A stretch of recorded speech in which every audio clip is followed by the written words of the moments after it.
Doctor BR Ambedkar అంటే అసలు ప్రేమ లేదు అతనికి. పైకి చెప్పుకుంటాడు ఈ వర్గాల ప్రతినిధి అయిన డాక్టర్ బిఆర్ అంబేద్కర్ అంటే నాకు ఎనలేని ప్రేమని. అదంతా అబద్ధం అని చెప్పి కూడా నేను ఈ వర్గాలకి, దళిత వర్గాలకి, ఆ వర్గాల ప్రతినిధిగా నేను తెలియచేస్తూ ఉన్నా.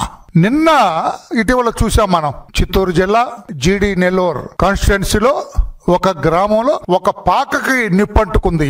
ఆ నిప్పు సెగ పక్కనే ఉన్న అంబేద్కర్ విగ్రహానికి తగిలింది. అక్కడున్న ఆ సర్పంచ్ వాళ్ళందరూ కూడా దాన్ని ఏదో రాజకీయం చేయాలని చూశారు. దానికి ఇతను ఒక స్క్రిప్ట్ తయారు చేశాడు. రాష్ట్రంలో ఉన్న అంబేద్కర్ విగ్రహాలన్నిటి మీద కూడా దాడి జరుగుతుంది, నేను ముఖ్యమంత్రిగా ఉన్నప్పుడు అటువంటి దాడులు లేవు, ఇప్పుడు జరుగుతున్నాయని చెప్పాలని అతని ఉద్దేశం. అంటే అస్థిరపరచాలని, ఈ దళిత వర్గాల్లో ఒక రకమైన అనుమానాన్ని రేకెత్తించాలని ఇతను ఆశపడుతున్నాడు అని చెప్పి కూడా నేను తెలియజేస్తున్నా. ఇతని ప్లాన్ ఇది ఒక కుట్ర.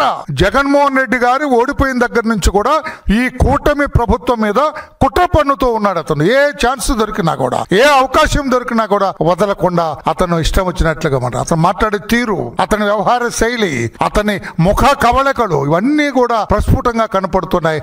ఇతను అస్థిరపరచాలని.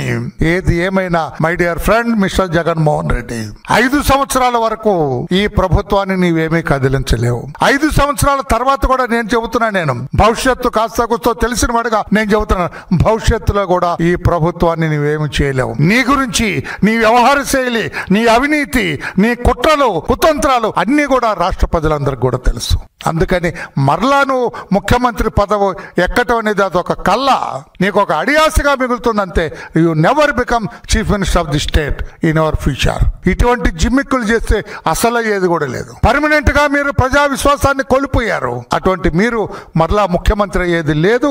ఈ ప్రభుత్వాన్ని మీరు ఉడతూపులు తప్పితే ఏమీ కూడా చిన్న పండు కూడా రాలేదు లేదు అని చెప్పి కూడా తెలియచేస్తున్న గౌరవ జగన్మోహన్ రెడ్డి గారికి.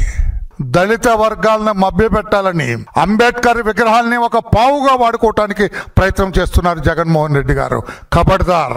దళితుల్ని మళ్ళా మోసం చేయాలని, దళితుల్ని రెచ్చగొట్టాలని, ఈ కుల రాజకీయాలు చేయాలని చూస్తే దళితులందరూ కూడా నీ మాయలో పడేది లేదు. వాళ్ళందరూ కూడా నీ గురించి అర్థమైందని చెప్పి కూడా నేను